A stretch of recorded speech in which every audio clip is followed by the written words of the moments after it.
Hello and welcome to Pixels. My name is Jordan Wiegand, and with me is my co-host Casey McGeorge. How are you? How's it going, everybody? Good. Hope everyone had a happy holidays, whether it's Kwanzaa or Christmas or Hanukkah. Rang in the new year nice and safe and Festivus. everything. Yep. Hope your airing of grievances went well and you won your feats of strength and you start off the new year in a good way. Yes. Yeah. Happy New Year. We're recording this on New Year's Day of 2022. And while we will talk some other things first, the main gist of this episode is going to be games we're looking forward to this year. So, what better way to kick off 2022 than to look ahead to all the good games that should be coming our way? But first, I guess, Casey, in the time off that you've had and since we've last done an episode, what games have you either bought recently or got around a chance to play? So for me, I've been doing a little more Halo Infinite. Really love that game. Somehow Microsoft sent me a free 6 month trial of Game Pass for consoles.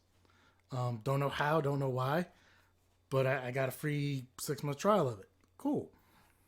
So once I got that going, I decided, you know what? Let me, since it's free, and I don't have to pay for the game, let me try Forza Horizon 5. And let me say, I can absolutely understand why this game has the accolades that it does. I'm not a big racing game guy. The racing games I've played have been like arcade racers, Need for Speed. I think it was Hot Pursuit was the last one I played, where you're getting chased by the cops. Burnout, just because you get to crash in everything and destroy other cars and billboards and things. I don't know much about cars except put key in, hit the gas pedal, car go vroom, right? Same. So your Forza Motorsport and your Gran Turismos are way out of my lane because it's too technical racing, and I end up crashing and going the wrong way, and it's no fun for me. But there's so much to do in Horizon 5, and it is truly just a fun game. And I think the best way I heard it described, and I can see it. I listened to a bunch of the IGN podcasts, and the guy, I think his name's Ryan McCaffrey, who hosts the Xbox one called Unlocked. He said the best way he can describe it is it's not a racing game, it's a driving game. And I can kind of agree with that. There's racing in there and everything, obviously, but it's more about driving and different things you can do. And for the last like 3 or 4 days, I've been playing the heck out of that, which is gonna lead me to either A, do I buy this game fully, or do I just keep up with the Game Pass for consoles and renew that when the time comes? And you have that for 6 months right now? Yeah, it expires either in Hmm. end of May or end of June in Well, you got a 2022. long time to make that decision. And there's a couple games that are going to come out Yeah. for it, um, which I can check out. Uh, I don't know if I'm going to do the ultimate just because I don't do PC gaming. So for me, that really wouldn't be. I wouldn't get a lot of benefit out of that. Um, I don't play a ton of the EA games anymore. Some we'll touch on later. I don't play Madden every year. We talked about this before. I don't play Madden every year, like I did 6 or 7 years ago, and buy the new copy every August when it came out. So, because EA Ultimate Cup, the EA Game Pass version comes with Game Pass Ultimate. So, I may stick with the console, which could save me some money on games, but I'm the kind of person who likes still having the physical copy of the game. So, like, if I lose internet connectivity or I have to move and I don't have internet for a couple days, I can still play it as long as it doesn't need to check for a connection. So, I don't know. I got 6 months. I'm going to decide by the end of it. But so far, at least just for this, man, it's been great. Yeah, I mean, I'm kind of the same way with physical copies of stuff, or even if it's not physical copy, if it's a copy that like I'll own. So meaning like typically, even when it comes to non-video games, if it comes to like a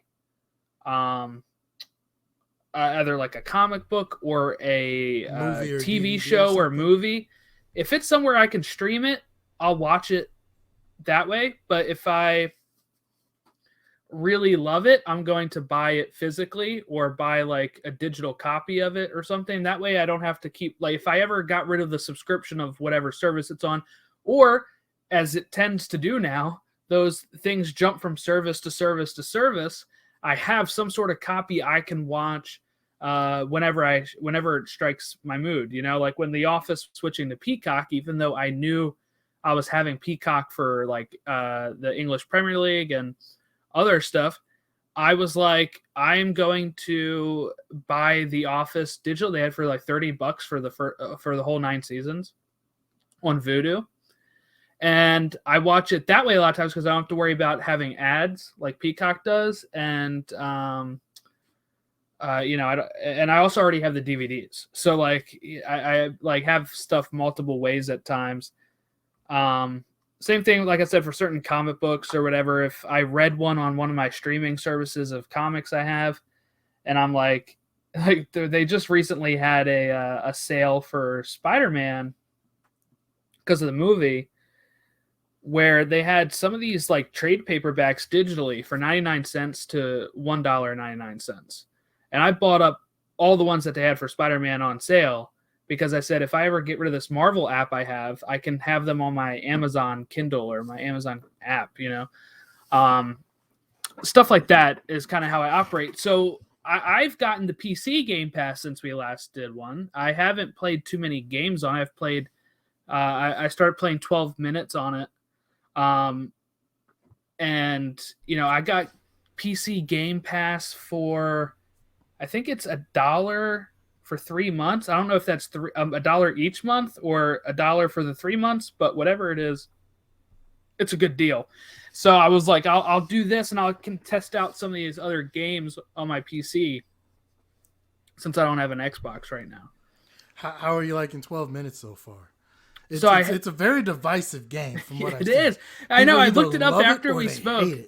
I looked it up after we spoke, and yeah, there were some people that were railing against it pretty hard, calling it a disgusting game at times too. But I've enjoyed it. It's frustrating as hell at times because it's a loop, right? So if you can you can skip playing through the whole loop at times by either taking a nap or like walking out the door and walking back in, and it'll reset if you mess something up. But sometimes just having to go through the same things or like be like, I don't like, sometimes I hit a wall the one night where I felt like I had done as much as I could and I was able to put some pieces together, and then I was like, it got reset, and I was like, okay, now how do I approach it now? And then I would try different things, and sometimes it led to the same thing. And I'm like trying to figure out if I messed up, because if you look up like FAQs on it or guides on it, which I try not to do so I don't see spoilers, but I was looking like, okay, how's a loop game structured, right? Like how would a guide look for this? And for some of these people, it's like, okay, on loop 1, you should do this. Loop 2, you should do this. And they can get it done in a few loops. My point was trying to be like, okay, try to figure out like what else I can do. Like you can really, what I like about it is you can mix your inventory items up a lot. Like after my first 2 loops, I think it was, I realized that the wife is going to set the for the first loop, I messed up what people usually do on their first loop. But on the first loop, usually you have like this dinner and she gives you dessert and all this kind of stuff. Well, you can help her set the table by giving water, like, putting a mug, filling it up with water. And then in the bathroom, I found sleeping pills. And I was able to realize, okay, on one of these loops, I'm going to give her the sleeping pills and mix it in with the water. She's going to drink it, and then I'll have free roam of this apartment before the cop gets here or whatever, and you're on this time crunch at that point. And there's other things. There's a light switch in the bedroom that can cause some issues that I got creative with to be able to figure out, okay, how do I capacitate the cop and stuff like that I was able to really, put some pieces together. It was really fun. One thing that was not very fun is I did kill the wife at one time just to see what would happen. And she, the cop comes in, he's like, oh my God, you killed her. But I was like, does this change anything in the loop? And it really didn't. It made the loop, at the end when everything was bad, I just walked out the door and walked back in and reset everything. But I like the idea of it. I like what I'm doing. The cast is really great. It's like right now I'm kind of stuck in this moment, and I haven't turned it back on recently due to all this crazy stuff that's happened recently. But I want to, but I'm worried I have to start all the way over again. But I guess since it's a loop game, it doesn't really matter if I start over again. So I guess that's kind of what I'm trying to figure out right now is, you get little pieces of the mystery in each loop, and you can kind of try to change what you're doing. You can use different items. You can try to do all these different things. And it's a lot of fun, but I got really frustrated about 2 hours in where I was like, I'm stuck right now.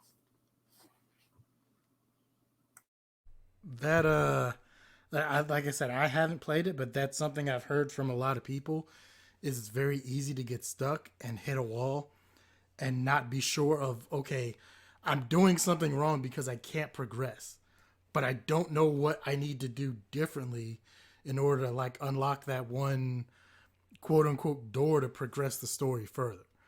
The apartment's very small. Really, if you haven't seen it, if people haven't seen it, it's you walk in, there's a small coat closet, there's the bedroom, they're both on the left, the bathroom is straight ahead, the kitchen is kind of to the right, and it's open with the living room / dining room. So it's a very small area to work with that you're like, okay, that's where you keep getting stuck because you can't go anywhere else. How do I do this? What type of conversation do I bring up this time to maybe get that other piece? One thing I heard was it's real easy to ask the wrong question and get the wife to just basically shut down on you or just get mad and walk out on you or whatever. That happened 3, and that was part of the frustration because I felt like I had handled it pretty well. But yeah, there's 3 times she goes down there and I'm like, she'll leave the place and you can't chase her because it resets. And you just have to you can still hear her, and then she runs into the cop by Willem Dafoe downstairs in the lobby, and then, he brings her back up anyway. Yeah, you can kind of use that to your advantage at times if you wanted to, but it's a little difficult. But yeah, that's pretty much what I've been doing. I may take a scroll through Game Pass here in a little bit today and see maybe what I want to put on my wish list or see what else they have on there that I might want to give it a try. Just simply because it's one of the things I've heard is it's good to just test out games because obviously you're not paying for them. But I gotta say, and this is nothing against Game Pass. I don't know what I get our modern consoles, and I get that you can't play everything off of the disc anymore because the graphics are so intense and the computing power needs. But when it takes 4 hours to download and install a game, that is frustrating. Luckily, I'm a 43-year-old man. I cannot imagine what it would have been like to be a kid on Christmas, and now you get a new Series X or PlayStation 5, and you get a couple games, and you go to hook it up, and as soon as you hook it up, you got to wait for a console update, and depending on your internet, that can take an hour or two. And then when you go to install Halo or Forza or something else, now depending on your internet, it might take 3 or 4 hours. It took me 3 hours to download and install Forza Horizon the other night. Your Christmas Day's gone. Like, that was one of the good things about when you were a kid and you got a console or you got new games on Christmas Day. Was, man, you were plugging that bad boy in and you were like, you were playing all day long. And now you might not be able to play till like 6, 7 o'clock at night. Well, you know, and that was kind of like, as we'll transition to this game later on here, but I'm not sure if I told this story. Really, I probably did. But, you know, when I got a PS2 for Christmas that year, it was for my dad and for me. And it came with Gran Turismo 3, and it came with, like, my mom had bought Madden 2002. Dante Culpepper on the front. And, yeah, we put that sucker in. We opened that one up, I think, Christmas Eve. Because my parents usually let me open up a gift on Christmas Eve. So I think they let us open up the PS2. And we had that sucker plugged up, playing Madden, you know, within minutes. Back when you only needed to plug in like the composite jacks, put in the disc, and you know, let's go. And that it is very frustrating because it is something I worry about. Like when I would get my, you know, nephew's presents or so, you know, my nephews play video games, and you're like, you know, they want to play it. And you're like, we have to download it, and it could be very frustrating. Even hell for myself when I wanted to play some of these games that I've been playing, where I have to sit there and, you know, download them, and then not even if you have the physical copy, you still have to install it, which can take a bit. Yeah, and then add on to that, I don't know if it happened this year. I don't think it did, or at least I didn't get affected by it. But I know pretty regularly on Christmas, a lot of these services go down.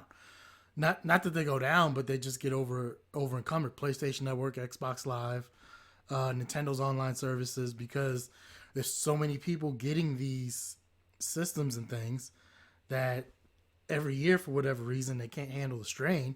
So then, you know, people are trying to download and install and do these things, but they can't because PlayStation Network is down or Xbox Live is down. And, you know, and once again, I get why. Like I said, with the way graphics are and the way things look nowadays, you can't play those things off of the disc. You know, we're not in the PlayStation 1 and 2 generation anymore, where we just have polygons. I get that. But like I said, you know, 3.5 hours the other night, I think the other night before I went to bed, I got to do a couple races and just basically like the tutorial for Forza Horizon, and that was it.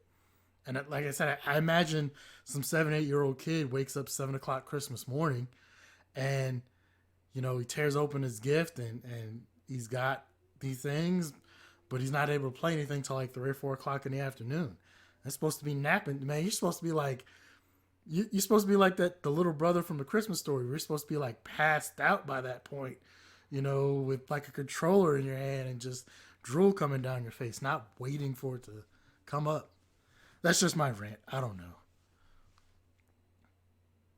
No, yeah, that's kind of the frustrating part of it so far with the newer consoles and everything. Is what I've been doing at times is, if I know I want it, you know, ready to install or whatever, on my PlayStation app, you can download straight to the console while I'm like out doing something, or, you know, somewhere else that hopefully by the time I get home, or, you know, whatever I'm done doing for the day, I'm able to go down there and do it. I mean, the good thing is for like my Nintendo Switch, most of those games don't have that issue at this point. You can pop in the cartridge and you're good to go, which is good. Because that was a big part of, you know, my childhood too, as when I got my Game Boy, is, you know, just being able to open up the Game Boy, you know, put the cartridge in and go. And what else I also miss is the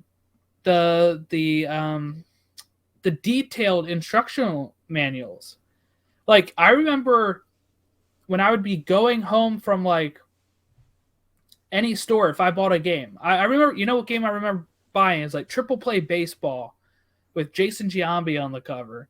And on the way home, reading through the instructional manual, it tells you all about the game modes. When I would get certain Pokemon games, like their instructional manual would have like great artwork of like the starting Pokemon, your rivals, and like tell you how everything works. That by the time I got home, I was ready. I was like, I know how to play this game. I know what modes I'm interested in, and I didn't have to sit there and wait for it to install either. I remember I think it was the original Metal Gear Solid. At one point, you needed the box or the case that the game came in for the PS1 because there was for the codec there was a frequency on the back, and it was a problem a lot of people who rented the game ran into.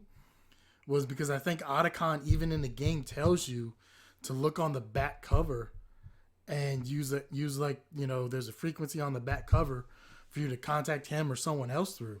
And if you rented the game from like Blockbuster, Hollywood Video, you basically get the generic cover of like Blockbuster Video, you know, that just on the side says Metal Gear Solid and the discs inside of it, and you couldn't, like, you would hit a wall. I know it's first world problems, you know, and I know that's really silly to complain about, but it's one of those things. Like I said, you know, I'm lucky I can come home, I can install something at night, you know, and then that way I know when I come home the next day from work, I can play it, right? But like I said, I think about that kid who doesn't have that, you know, who's missing out on the joy that we used to have on Christmas morning.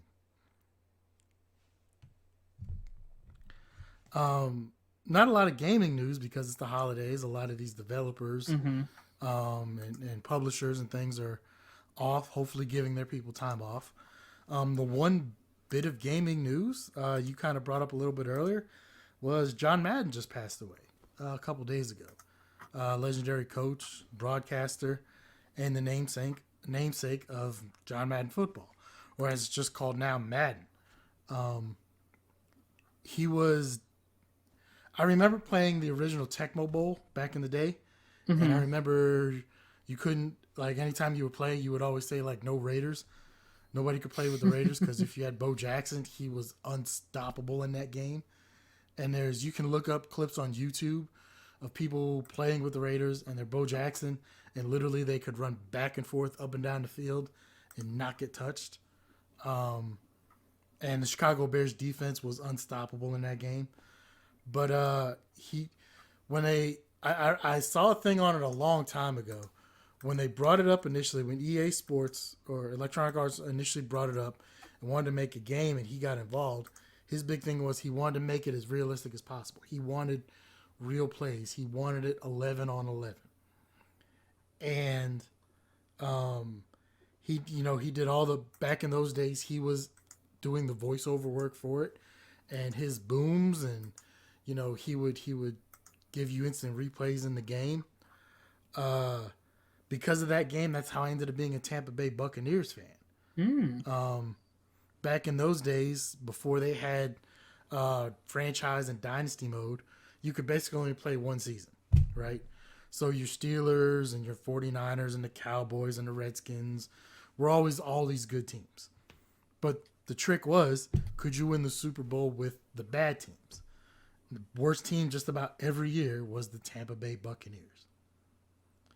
Like, they were always horrible, 2-14, 1-15. And I just, for whatever reason, I developed a love for the Tampa Bay Buccaneers going back to the old days of Madden. And it's just stuck with me. I haven't played his game in a couple years, but like I said, his name is going to live on forever. And there's going to be people 5 or 10 years from now who are not going to know who John Madden was, but just know the name of Madden NFL football or Madden, 2025 or 2032 or whatever it's going to be called in those years. So we also lost Betty White. I know it's not video game related, but man, we lost Betty White yesterday. That's a sad one. A couple weeks away from turning 100 too. That one hurt, man. That one hurt. Yeah, that's brutal. I've been telling people I'd be so pissed to die at 100 and die at 99, that shy of my 100th birthday. As soon as I got up to heaven, I'd be like, we gotta talk. Well, there were jokes that, like, for whatever reason, Betty White knew what was coming in 22 and was like, "Yeah, nope, not playing this one anymore." So she dipped out on us. But yeah, man, just like, just she was awesome. I used to watch the Golden Girls on Saturday nights with my mom when I was a little kid. It was like the Golden Girls, Empty Nest, 227, and there was another one where Sherman Hemsley played a deacon. I can't remember the name of it, but that was like I think that was NBC's Saturday night block of comedies back then, and it was great. And if you get a chance, there's a clip going around on YouTube of one of the scenes where Betty White improv'd it, and her two co-stars, Rue McClanahan and B. Arthur, absolutely lost it. Like, they start laughing. They kept it in the show because it was so good, but they lost it. Like, they couldn't control themselves. And she's just stone-faced, and she just kept going. And, she used to talk about, what was it, St. Olaf in Minnesota, where she was from, her character in Golden Girls. But she would go off on these rants, and there was this herring circus or something. Like, it is hilarious. I watched it yesterday. I had tears in my eyes. So, yeah, she's not video game related, but that one hurt yesterday. So, yeah, 2021 got one in under the wire there. But yeah, to lose Madden and her, back to back like that is pretty crazy. A stat that I saw that was pretty crazy and made Betty White seem even older was that she, after she was born, she had. Oh, I'm trying to find this stat here. Okay. Babe Ruth hit 552 home runs after Betty White was born. Okay? That makes her seem so much older to me because Babe Ruth is like a legend of sports in the game. It seems like so long ago. So the fact that he would have hit 500 some home runs after Betty White was born just makes her seem that much older. Here's one. And I saw this a long time ago, and it came back up. We always say it's the greatest thing since sliced bread. Sliced bread was made after Betty White was born. Wow. She was born before the invention of the commercial bread slicing machine. She was alive for all 27 Yankee World Series wins, too. That's just insane. She was born in 1922. The commercial bread slicing machine was designed and manufactured around 1928. So yeah, it's not the greatest thing since sliced bread. It's the greatest thing since Betty White. So she will definitely be missed. And she's one of the few celebrities I haven't heard anything really say anything bad about. Mm-hmm. Like, she was beloved by everybody. So that is unfortunate. Yeah, and I saw some awful takes for John Madden too. Saw somebody say that I don't know. They were trying to equate him with being he was a racist that was harming. His video games made people more racist and accelerated the whatever. I mean, there were some really bad takes. I saw that one too. Yeah. Yeah, some really bad takes out there. That I mean, look, you can find clips that, they were trying to say that it accelerated the concussions and stuff to his video games and all that kind of stuff. He was an advocate for concussion safety. You can find videos of him talking about it back in the early 90s when people were not as aware of when it was just getting do. your bell rung. Right, exactly. But so yeah. So let's look forward now. No more looking back. As we say goodbye to 2021, let's look forward to 2022. So you and I have put together a list of games that we are both looking forward to. We have not shared this list with each other, so we're gonna go back and forth. We'll each give a game and talk about it. I'm sure there's at least one, if not a couple, games that we both might be looking forward to. But it'll be interesting to see the differences or some of the similarities that we might have of games that we're looking forward to for 2022 and possibly beyond, because the world's going to end, or we're going to be stuck in our houses forever, and everything might be delayed. So I'll allow you to go first.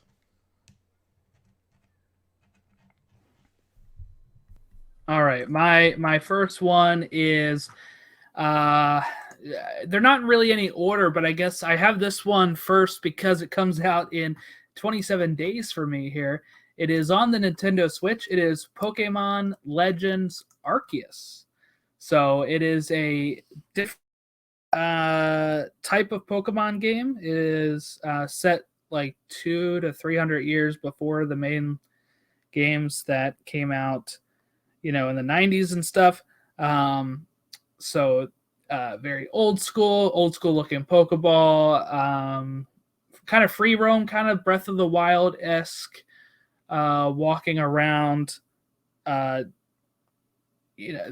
kind of setup and stuff. But I'm just really excited for this because I'm a huge Pokemon fan, as people would know probably on my other YouTube, Youngster Jordan. I just do a lot of Pokemon runs on there, stream some Pokemon shiny hunts sometimes. So I'm really excited for this, and the fact that it's only 27 days away makes me even more excited for it to kind of kick 2022 off, pretty well here. But I already pre-ordered it. I pre-ordered it back in like July, so I'm ready to go pick it up whenever. I already paid it off. I'm ready to go pick it up the day it comes out. So I'm excited. I'll say, I think I might have told you, I might have even said it on here. I've never played a single Pokemon game. I have nothing against it.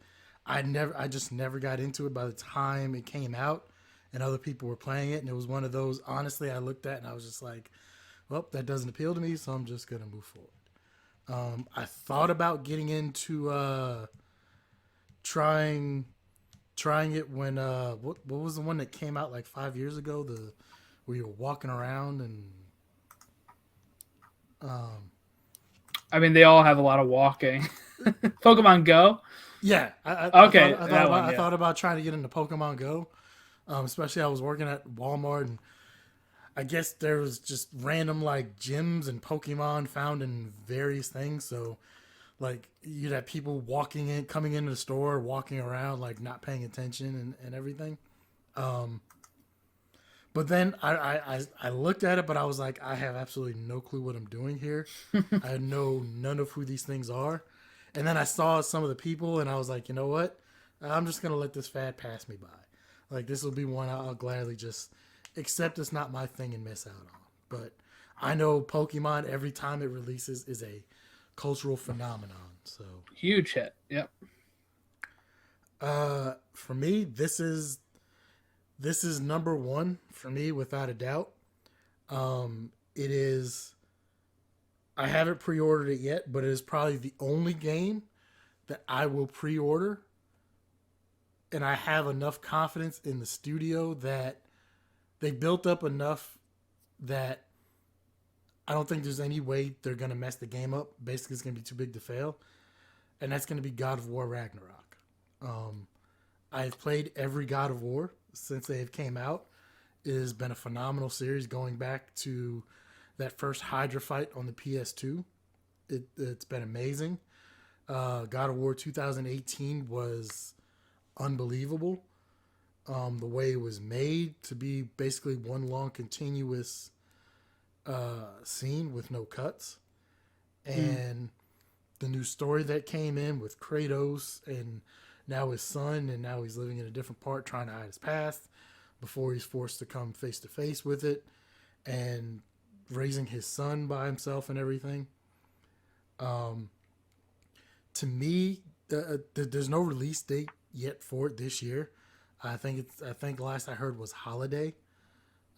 I hope it is able to be released during the holiday season of this year. If not, that's one of the few I probably won't get mad at. I'll just cry a few tears and suck it up and wait for it to come out, because I know whenever it does come out, it's gonna be unbelievable. But it's the only game where I have the confidence that there's no way they're gonna release like a Cyberpunk or GTA trilogy like this last year, something that's just complete and incomplete and unbroken and just a mess. Yeah, it's Santa Monica, right? The Santa Monica studio. Sony Santa Monica Studios has earned that. They've earned that respect, and they've earned that confidence that they're gonna come out with a banger of a game, and I have no doubt it's gonna be great.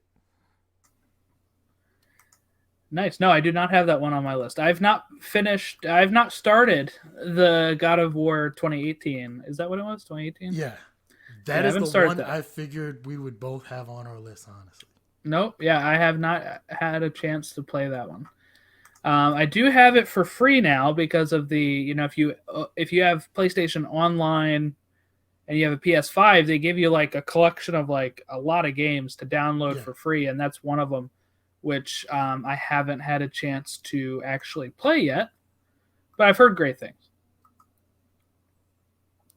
All right, so my second one on the list, this is not in order really, but this one doesn't have a release date either. It's 2022. It was originally 2021 fall and got pushed, but it is called Gotham Knights, made by Warner Brothers Games Montreal.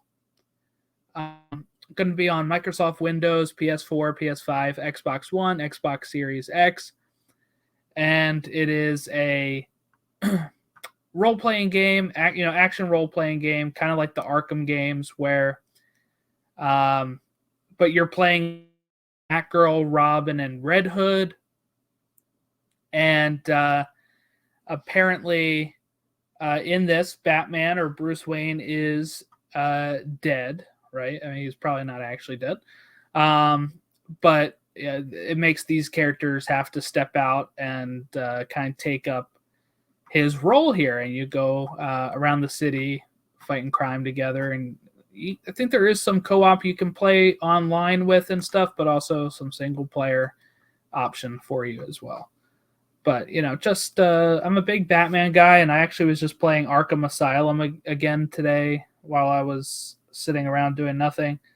So that was great. I really enjoyed those games. I'm looking forward to this one. I've been peeking around that a little bit. Arkham Asylum and Arkham City are unbelievable games. They're really great. There's so much to do in them, and the stories told in them are definitely up there.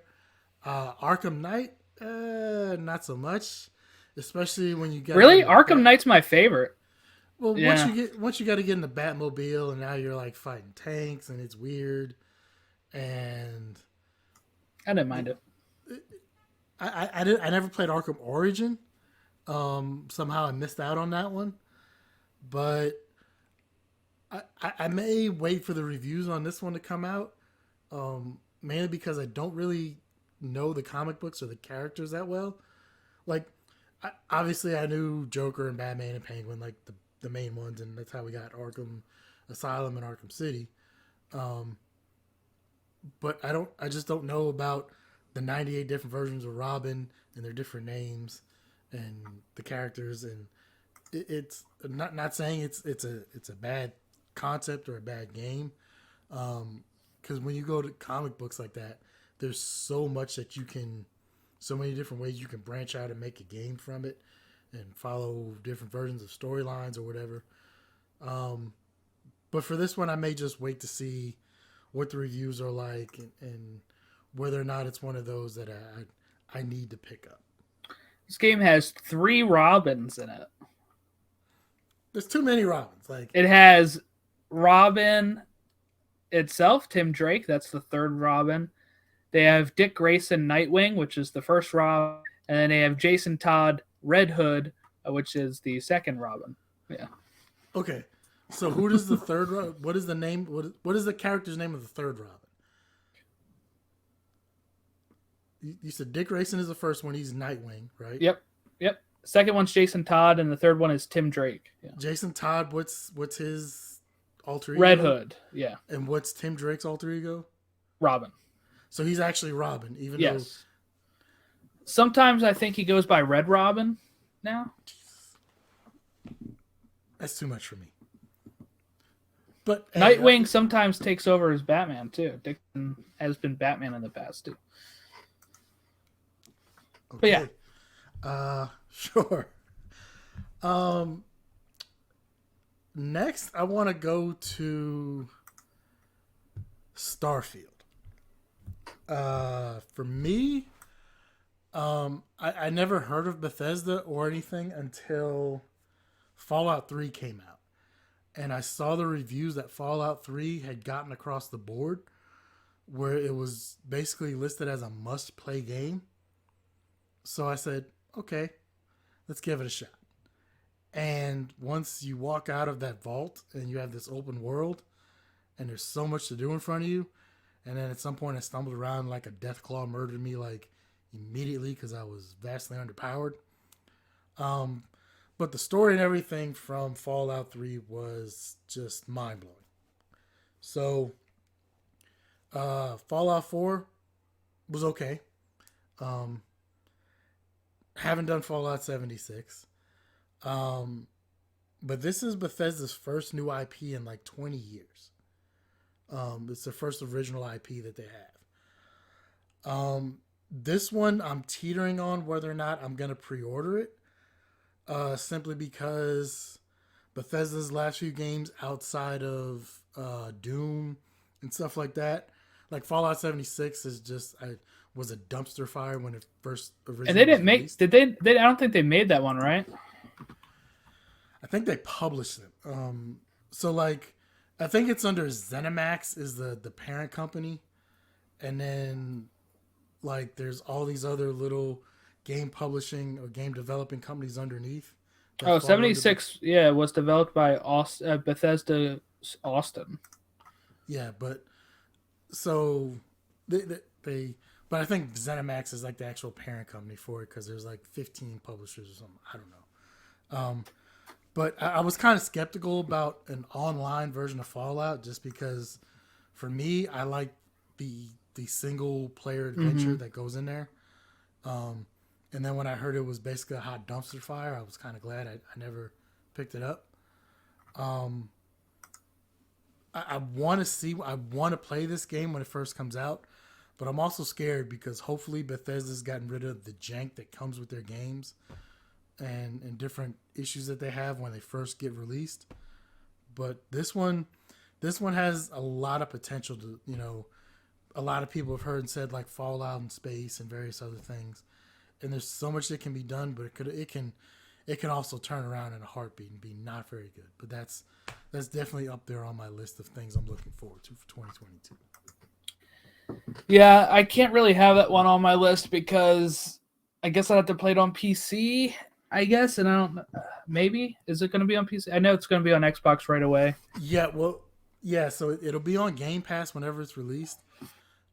Because of when Microsoft bought all the Bethesda studios, now pretty much they said it'll be a case-by-case basis, but this is the first case of it's coming exclusively to Xbox.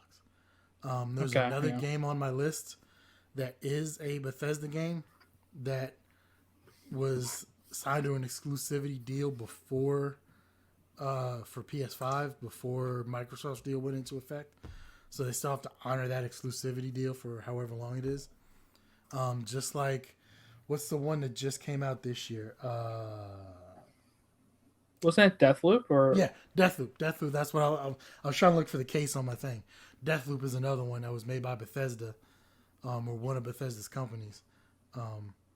It eventually will come to Xbox, but now initially, it's at least for now, it's a PS5 exclusive. So you would have to play that on Game Pass on your PC. Or waiting a year or two for it to come out on PS5. Yeah, I guess I could play it on PC then at some point. But it says it comes out November 11th of 2022. Yeah, I just don't have a Series X or anything. So a lot of the times my games are going to be either PC, Nintendo, or PS5, I guess, because unfortunately, I don't have access. I mean, most of the Xbox games will be on PC anyway, but it's just going to be probably a huge file size. on here too. Yeah, that's another one that's probably going to be like 100, 150 gigabytes. And Right. that's going to be another one I'm going to be mad at when I first get it. Yeah. Yeah. And especially if, like, I don't know if Best Buy will be in stores by then, but if Best Buy does like a midnight release, or for us here on the West Coast, it's like usually a 9 o'clock 9. release. Yeah. So I can go pick it up, and then I'll probably come home, put it in my console, and go to sleep, and it'll be installed the next morning. Yeah. Well, it sounds intriguing. I like Bethesda. Maryland represent. They're from Bethesda, Maryland, Rockville area. So, I got to shout out my Maryland teams there. But yeah, so I am looking forward to seeing, I guess, what it is. But I know a lot of people have kind of fallen more sour on Bethesda lately, especially after the Skyrim, port. It seems like just like GTA 5 that the Skyrim's been on like every console. Even Switch, I think now. But my next one is called Hogwarts Legacy.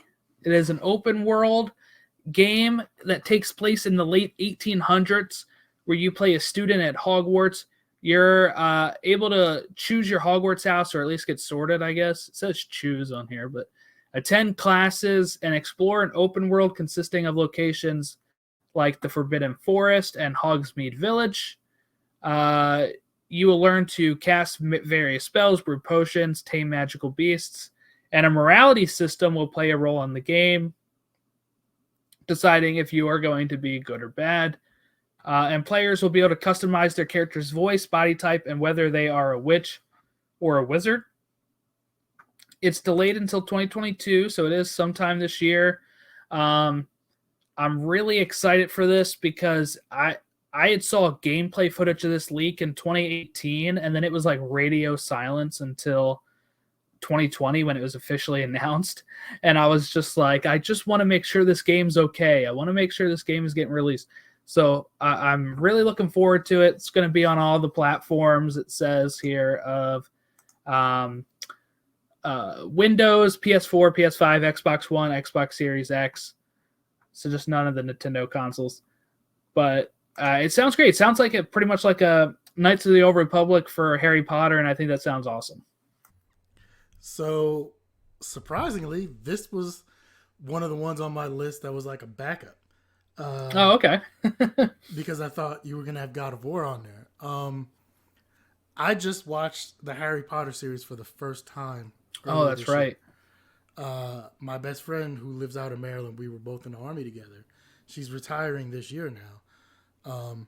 But especially during the days of the pandemic, where I have a day off, and she was working from home, we would, because I bought the Blu-ray set for Prime Day, and it was like $30 or something. So I was like, I'm sure I'll get around to watching these movies at some point. And this 8 movie set or whatever for like $30, like, sure, why not? So, and then when she found out I never watched it, she was very upset.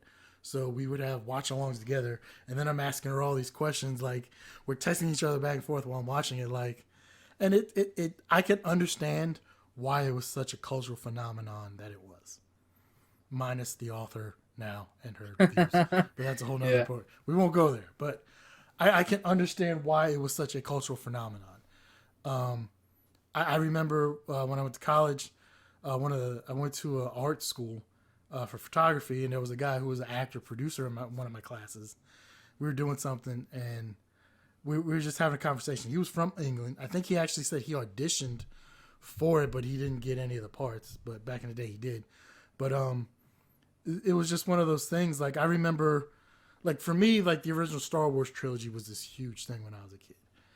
And he was just like, the way he broke it down to me was like, he's like, man, that was my childhood. Like, you had Star Wars, I have Harry Potter. And I was like, you know what? Fair enough. Like I never thought of it like that, but you're right. And they're a great series of movies. And I may look to see what the reviews are, but this may be one I check out. This seems like one of those that can go on forever, where you can just do all kinds of things. And I read some of the same stuff you did. It's supposed to have a sorting hat. I don't know if the sorting hat's gonna choose for you based on what kind of Maybe you can steer it a certain way or based something. on what kind of initial because you might get with a lot of RPGs, you get like 50 points to spread out through all these various Right. skills or Yeah, whatever, right? yeah. So depending how you put, where you put these 50 points in whatever skills or whatever it's going to be, when you put the sorting hat on, it might put you in whatever house. I think that would be an original theory, an idea. But I'm also not one of the ones making a video game, so. But yeah, I'm that one's on my radar. I'm checking that one out too. Yeah, and that's what got me interested in reading. I wasn't a big reader before Harry Potter. I got it was in fifth grade or whatever, fourth grade. I think it's fifth grade or something. I was maybe not fifth grade, maybe fourth grade, but I was in some class and I had forgotten my homework, which meant I couldn't do recess. So they're like, you have to read a book instead, and that was on the that was there. The book was there, and I picked it up and I said, I keep hearing people talk about this, so I'm going to read it. And then I got home and found my sister's copy, which she never read. She wasn't a reader at all. And continued reading it, and then eventually got all my own copies of the books, went to all the midnight releases for the books and the movies and stuff. So, yeah, I'm very excited for this game. If hopefully, we don't have a date or anything, but I'm thinking I'd much rather not have a date than have a date and have it get moved. So I'm kind of fine with these games just being like, it's this year, and if anything happens, it'll be next year. Like, just once we start seeing more trailers for it, we'll get the gist if it's coming out this year or not. Yeah, once like E3 and various things, or E3 time frame comes out, and once we start seeing more footage and gameplay leak or whatever, we'll know a lot of these games are actually closer to being released than. I agree with you though. I'd rather, especially with everything going on, up until maybe a month or two before it releases, keep it quiet. Like, hey, it's coming out this year, and then let's say in like July, you want to say, hey, it's releasing September 15th, right? So then that gives people Yeah. time to do whatever. But then at least instead of saying like Cyberpunk's a prime example. Oh, it's going to release on this date. Oh, well, we got to push it back 2 months. And then right before that one, oh, we got to push it back another month. And then, oh, we got to push it back another 6 months. Like, and I know these people are working hard, and there's a lot that's not in their control. So I'm not mad at them, but just yeah, I'm with you. Just wait till it's about done, and then give us a firm release date then. Yeah, and hopefully the controversy with J.K. Rowling doesn't delay it even more or anything. Well, I don't think she has anything to. I think She doesn't. basically They've been very up forward with it, but it's the and they're still going to be releasing the new Fantastic Beasts movie, which comes out this year as well, which is the prequel series. And it had its own set of controversies with Johnny Depp having to be. Yeah. And they had to pay him. They still had to pay him his salary. Yeah, but Mads Mikkelsen is in it, and he's a much better choice. I am so happy about that. It might be, but I mean, Johnny Depp's going to get what, 15, 20, 30 million dollars for the movie regardless? Like, they had to pay him. Like, that's money that's just gone. So, yeah. So where do I want to go next? I'll take one next. So, this one, for me, it doesn't have a release date. It might be this year. It might be next year. We don't know. It was supposed to be out this year in 2021, but it got delayed. And that's Vampire the Masquerade Bloodlines Part 2. I remember seeing this game. I remember I bought my first computer in 1997 in Korea when I was stationed in Korea. Wow. And it was a crappy Packard Bell desktop, right? And I was going to get into computer games. And I was going to get into playing games on my computer.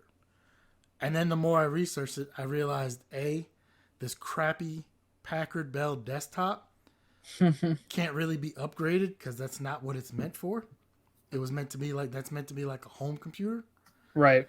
And 2, I bought the original Vampire the Masquerade Bloodlines, but it couldn't run on this Packard Bell desktop that I had. And then as I started doing research, and I realized even back then it was going to cost like $1,000 or like $2,000 to like custom build a computer for high enough specs that's going to run this stuff, right? And that's kind of how I fell out of computer gaming and got into consoles, because I'm like, this is too much. And then like every couple of years I got to update graphics cards and various other things. Like, I'll just pass. I'll stick with a console that I buy a new one every 5 or 6 years. But I remember buying the game and I couldn't return it, and I was never able to play it. Didn't get great reviews, but it has become like a cult classic. A lot of people really did like the game. And I saw that it was supposed to come out this last year. But the publisher and the developer ran into some issues. Let's see. It was announced in March 2019. Updates were sporadic, got delayed. The publisher Paradox Interactive in October admitted it was almost canceled. There's a new company called Hardsuit Labs, or the company that was initially making the game, Hardsuit Labs, is no longer working on it. A new studio is taking over development of it. And they also said they will not offer a new release date, and it will not say who the new developer of the game is, because they don't want fans harassing the developers of the game, asking for updates, or like if they put info out, like review bombing, whatever information they put out. They said they want the developer to be able to just work on the game in peace and solitude, and then release the game when it's complete, without having to have issues of something come out, fans don't like it, and then there's enough backlash, then they have to change stuff, or if they don't like stuff, then developers the people who make it start getting death threats and stupid things like that. I hope this is a good game. I hope I hope the game comes out, first of all. Hope this doesn't turn into be vaporware where it's something that we don't see. I mean, hell, it took Duke Nukem Forever 15 years to come out, but it finally did. Wasn't any good, but it finally came out. But we also had Psychonauts 2 last year that came out after like 10 or 12 years. But I hope it does come out, and I hope it's a good game. And I hope this is something that can... I hope it's done well. That's, I guess, all I can really say. All right.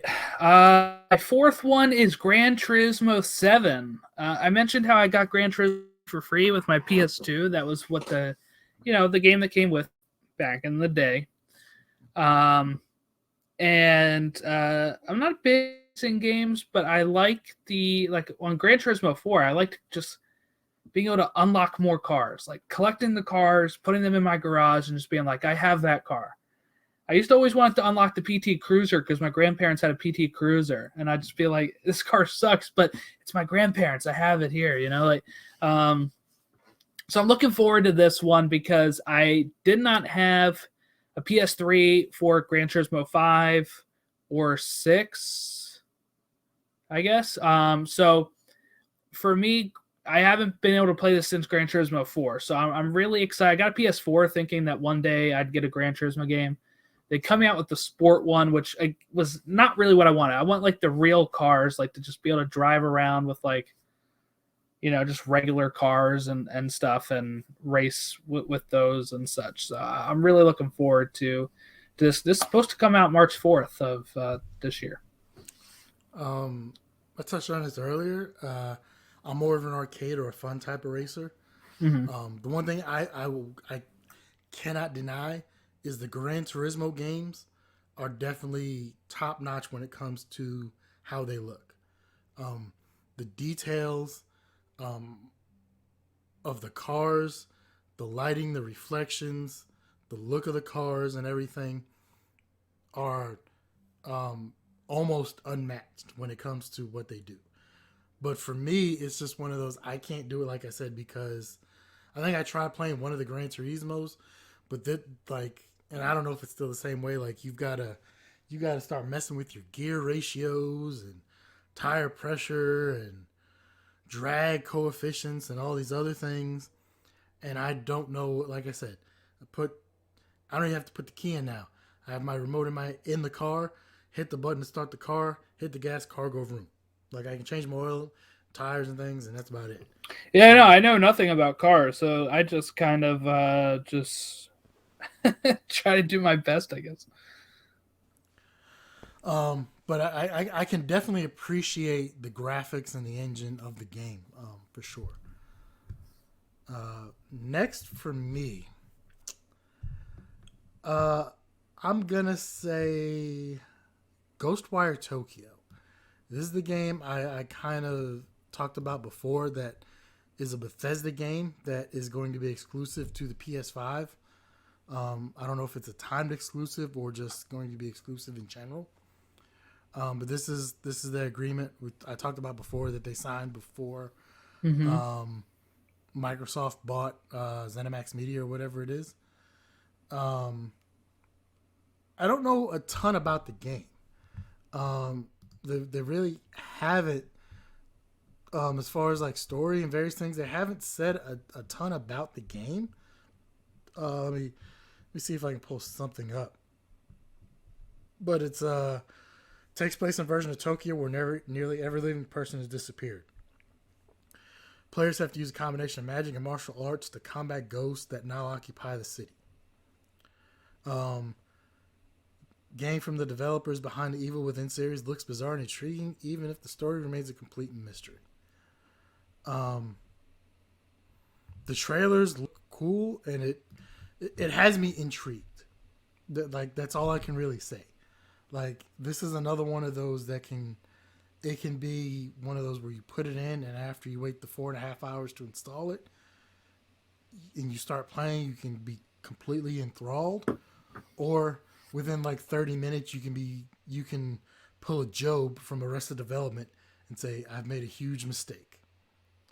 Toss it back to whence it came, into the sea. I can just see me sitting there on the couch. I've made a huge mistake. Yeah.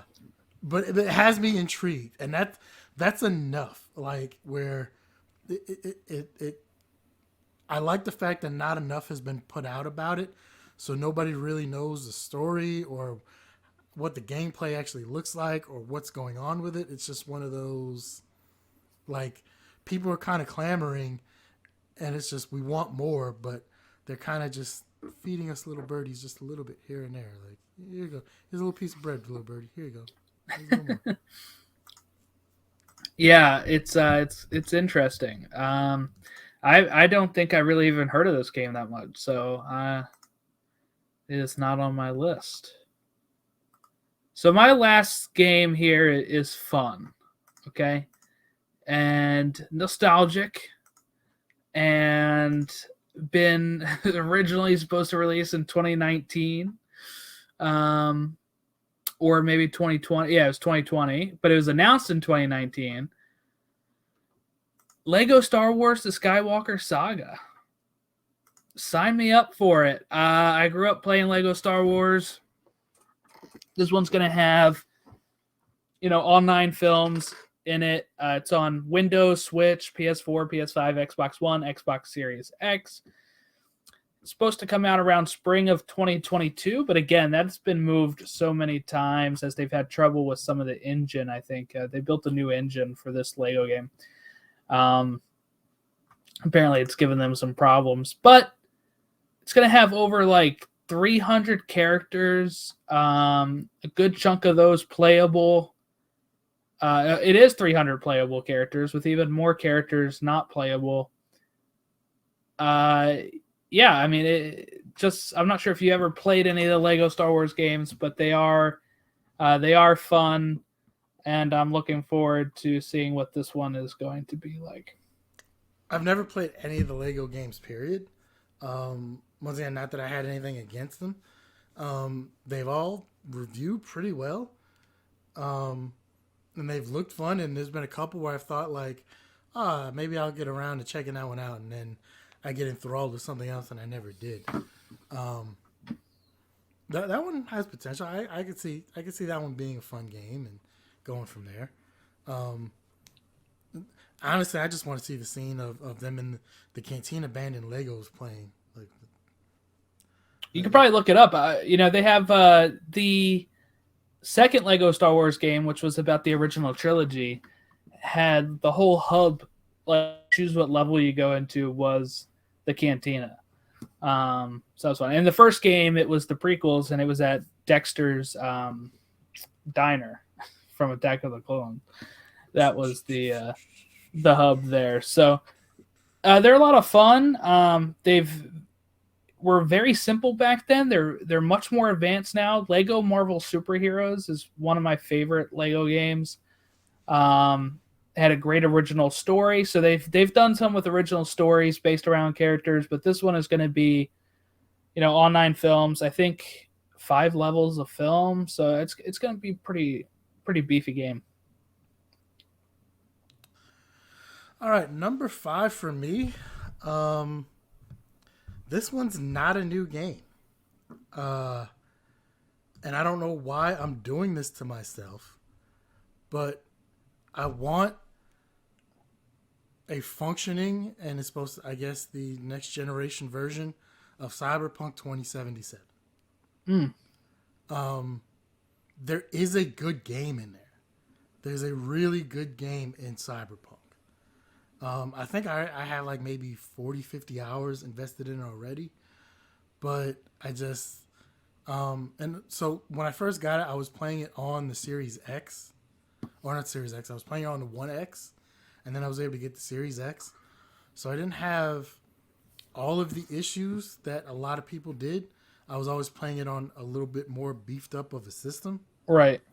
But I did have some issues of weird things happening and the game just rebooting and resetting itself.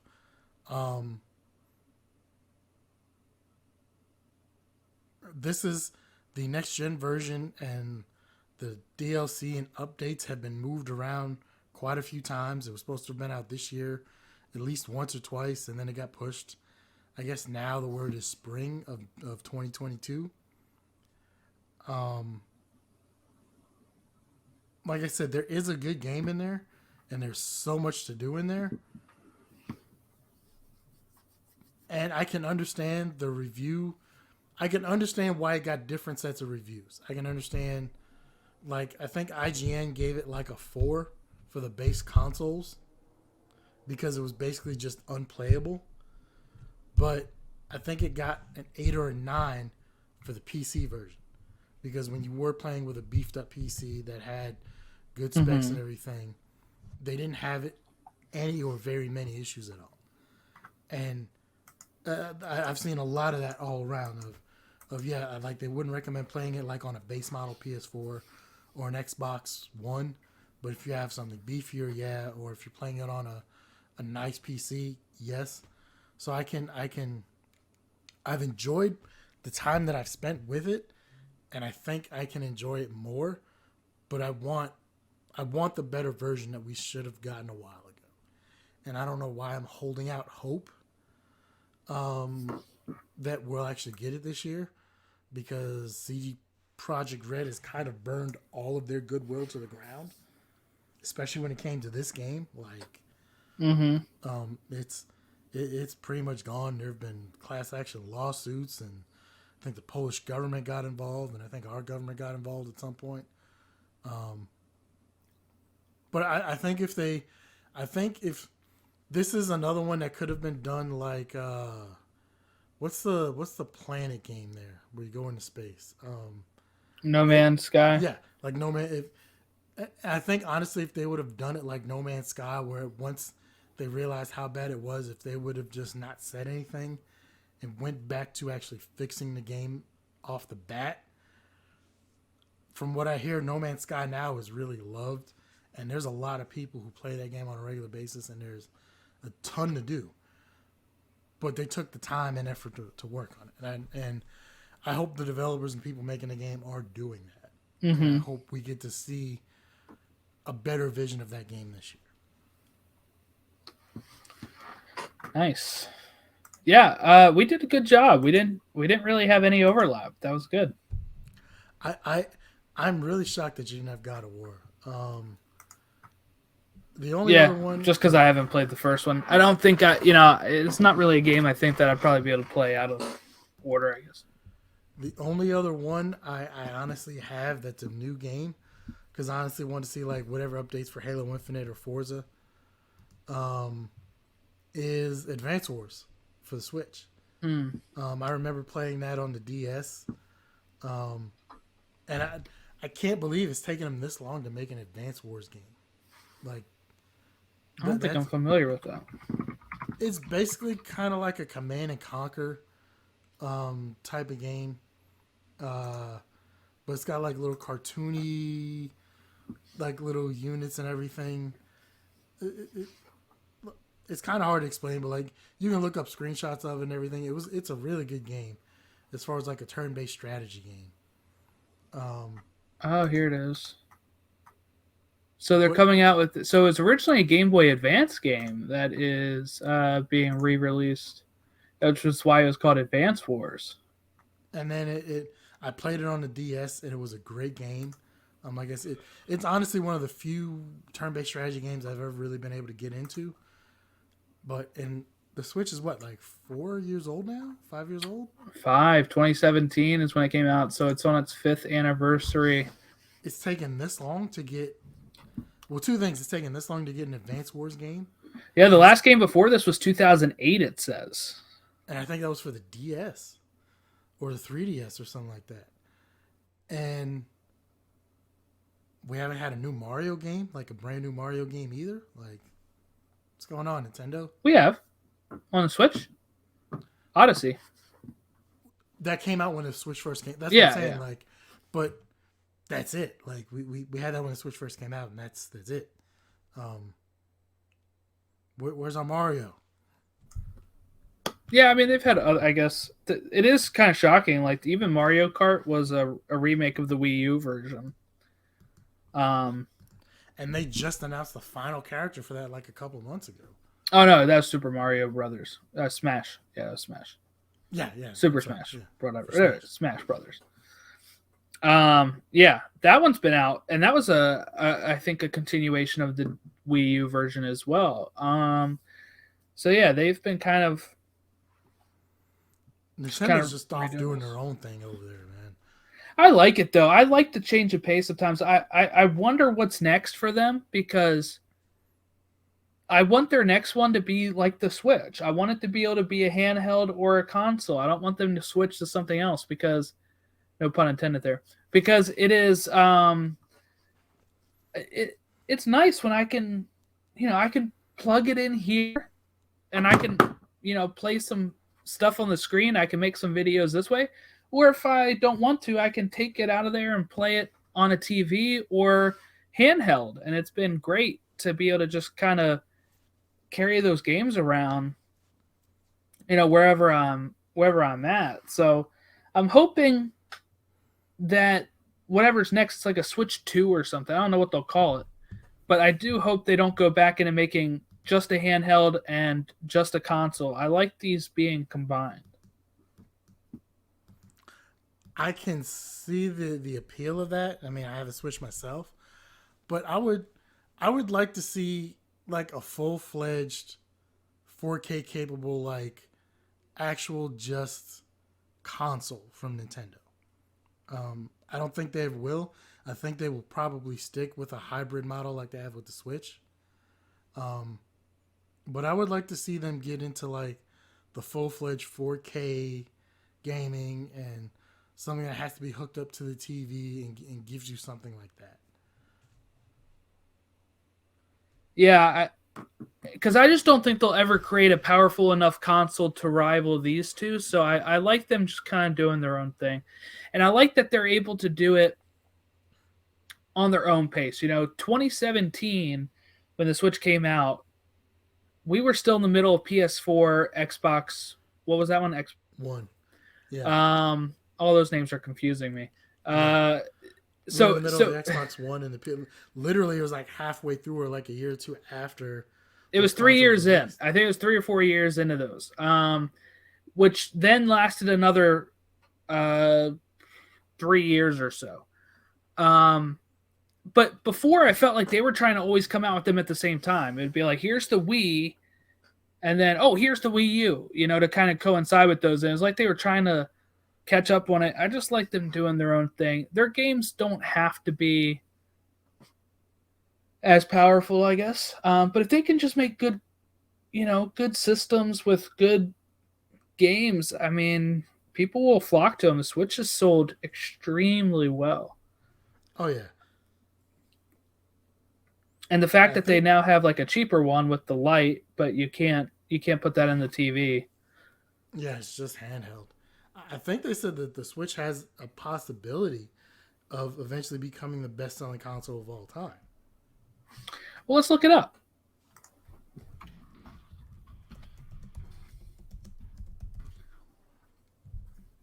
I think PS2 is up there right now.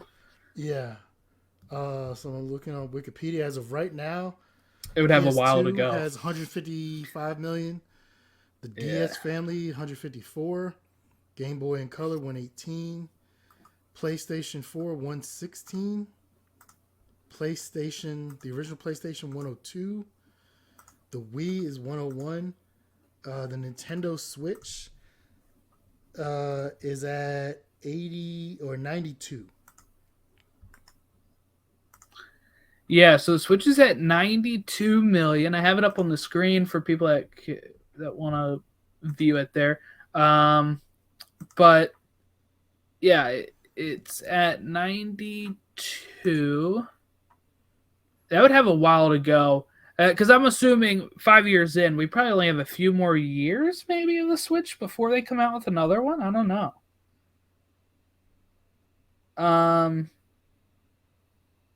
That's crazy. It's already sold more than the 3DS. So when people act surprised that like the newest Pokemon games are selling more than the 3DS games, I'm not, because this has a bigger install base by almost 20 million. I didn't know the PSP sold 80 million. Jeez. That seems crazy because they did not support that one well enough, I don't think. And I got one when it first came out, and I love the PSP. Yes. Yeah, I had a PSP as well. It's crazy how well the PS2 sold, though. The Switch is almost surpassing the Wii, which is unheard of because I felt like even my grandmother had a Wii, and she's not a video gamer. So like that's pretty crazy on how much we're getting, how well the Switch is doing. Well, you know what helped the PS2, right? The fact that it had the built-in DVD player. Yes. Some people had that just for DVDs. Yeah, that was because it was cheaper than a DVD player. It was inexpensive, and the fact that it played, you could watch movies from it, and play DVDs. Like for some families and some people, that was their DVD player. So hey, why not? Yeah, and having Game Boy makes sense. 118 million. It's crazy. 1989 and 1998 for Game Boy and Game Boy Color. Million. Well, okay, so look at this. The PS4 came out in 2013. Has 116 million. 4 years later, the Switch came out and is at 92. Yeah. That's good. I mean, look, and here's the thing. They just came out with the new Switch with the OLED, which is probably going to lower the base model down a bit.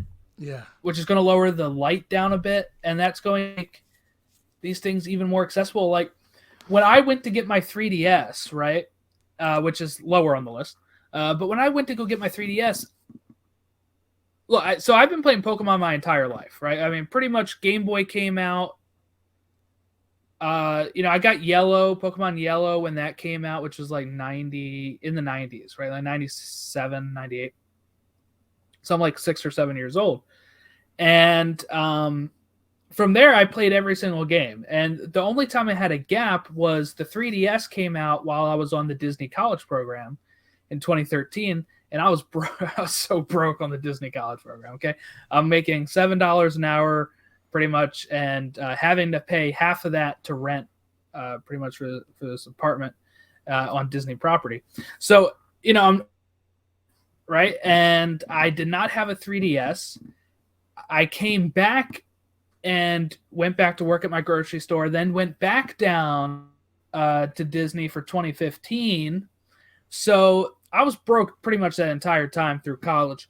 Could not afford a 3DS. I got a 3DS once I got more stable with work after came back from the Disney College program. So I got my 3DS in like early 2016. So at that point, the 3DS had been out for 3 years, and the prices had just gone down enough where I was able to get a newer model of it for pretty cheap.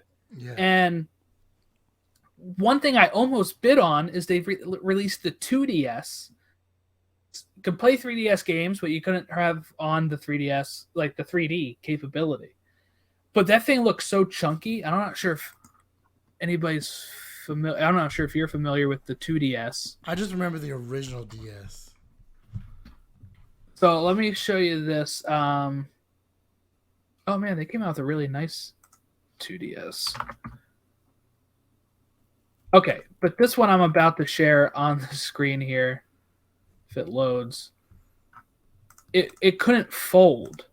So that was a downside of it. And this one was going for, when it came out, like $79.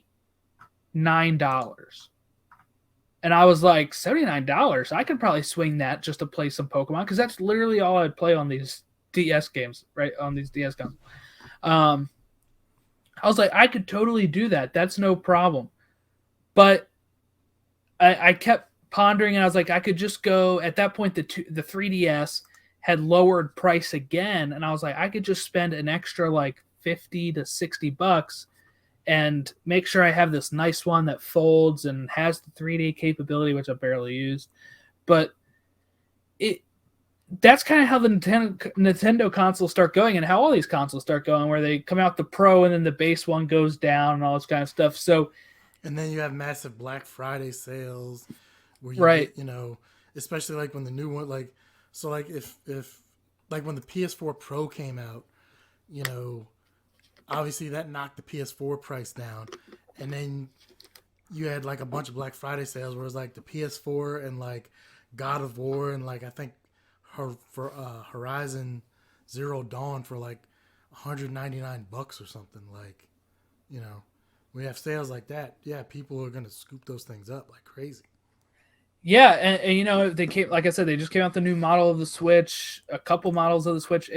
If that continues to press down lower the prices of the other ones, then it could conceivably, I don't think it'll reach PS2 status, but it'll pass a lot of those other consoles.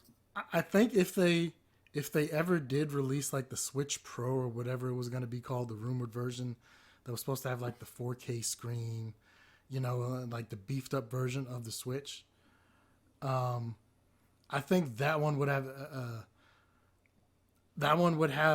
a possibility of doing it, because then, especially if they did something like the next Breath of the Wild or the next Mario, we're only playable on that version of the Switch. That right there is going to be a system seller. Zelda and Mario. Pokemon. Yeah, but has it only been like I'm saying, like, now if you can still play Mario Odyssey on any version of the Switch, the OLED, the Switch Lite, yeah. Switch. But if Mario Odyssey 2 or Mario Super Odyssey, whatever the next version might be called, if that was only playable only on the Switch Super Pro, hypothetically, that's what I just named it. If it's you can only play that on the Switch Super Pro, and Breath of the Wild 2 is only playable on the Switch Super Pro, then that right there is going to be that. Those two definitely would be enough to sell the consoles, because those are system sellers anyway. You know, the next Mario Kart, available only on the Switch Super Pro, right? So here's the best-selling Switch games of all time. Mario Kart 8 Deluxe, 38 million. Animal Crossing New Horizons, 34 million. Super Smash Bros, 25 million. Breath of the Wild, 24 million. Pokemon Sword and Shield, 22.64 million. So, I mean, it's a pretty big system. So you got Let's Go Pikachu, Let's Go Eevee at 13 million. You know, you have, like you said, Odyssey and Party are up there. If it's any of those three, or like any of those, you know, Smash Bros, Mario, Zelda, Pokemon, if you're coming out with those, yeah. And the bad thing is Animal Crossing usually takes a lot longer to make, so that would probably be it's only, you know, like this one's only the 5th entry in 2020, so you're probably looking at a while away from there. I mean, Pokemon Brilliant Diamond, Shining Pearl is already at 6 million. It just came out in November, and this date was December 8th that they counted those. So that is shot up to already 17th best-selling Switch game. So yeah, any of those type of games are going to sell a system. Any of these top 5 are going to just, I mean, Ring Fit Adventure probably not selling a system, but what happens is Ring Fit Adventure jumps up the list because so many people have the system due to those other games, and then they think it looks fun that they go ahead and get a Ring Fit Adventure. Well, you know what bumped that one up? The whole pandemic, because people people were exercising. Yep. Yeah, that was the only way for them to exercise. Like, apparently, not that it was doing bad. It wasn't selling for a while. It was just kind of sitting there on the shelf. And then once it's expensive too. All these lockdowns went into place, and people had to find a way to exercise. And then all of a sudden, people wanted to pick it up, and you couldn't find it anywhere. But yeah, I mean, I guess you're right. If whatever the next Pokemon would be, but yeah, if you know, that's another one. If it's available only on the Super Switch Pro, you know, then yeah, that's gonna be one of those that are that'll drive up another 40-50 million in sales, because that's the only way you're gonna be able to play those things.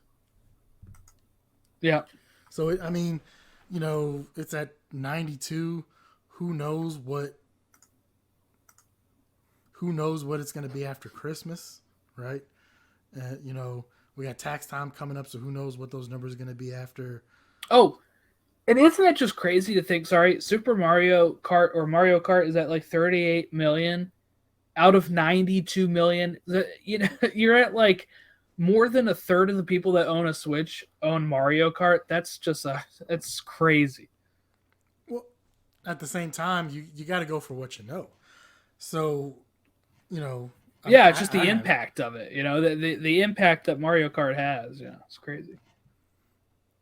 You know, typically, think about a mom, dad grandma buying it for, you know, son, daughter, grandkid, you know, whatever. When they go pick it up, the first thing, especially heaven forbid they go to like a game, if they buy it in store, those are probably going to be the ones that someone at the store recommends from a GameStop or Best Buy or something like that. But the parents or grandparents or uncles or whatever are definitely going to know, especially if they're older, is Mario and, you know, stuff like that. So that's one thing I kind of glad I don't have to deal with, and I heard some stories about it. Remember when you were a kid, or at least I know I had it, getting like a Nintendo or Super Nintendo or Genesis, and parents, you know, family, friends would go buy you a game, but they didn't know what the game was about, so they had to go off box art. And sometimes they would just buy this random game. Sometimes they would strike gold, like Castlevania or Tetris. And Sometimes they would buy the worst game in the world because it looked cool on the box art. Right. Man. Good times. I remember when I got my Game Boy, I had opened, my aunt had given me a gift before I got the game, and I had opened it, and it was a Game Boy game. And I looked at her, I said, I don't have this. I have Sega Genesis. Like, thanks for nothing, pretty much. And then the next day I opened up my Game Boy, and I felt like a jerk. But, and I'm like 6. But, I was like, man, they got me the wrong thing. We'll have to take it back. But no, it's just a hint to come of what I was getting. Well, I'm sure that happened to a lot of people, especially back in the day. Well, even when it was just the PlayStation and Xbox, like, yeah, you can buy something for the wrong system, if you don't know what they have easily. So, and as they say, it's the thought that counts. Yes, it is. Yeah. All right. Well, any other thoughts before we head out of here?